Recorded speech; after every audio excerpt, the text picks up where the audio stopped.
Hello guys, in this video I'm gonna show you how to make dark cyborg voice in Voice Changer with Effects app.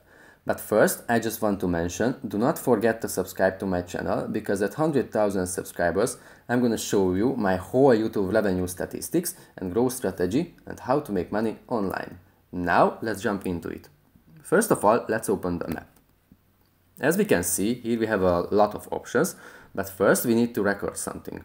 For record an audio file, we have to press the microphone icon on the top center.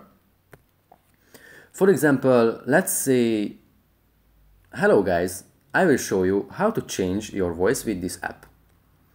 Now we could choose from the ton of different effects. For the dark cyborg effect, we have to scroll down a little bit and tap on the play button next to the dark cyborg text.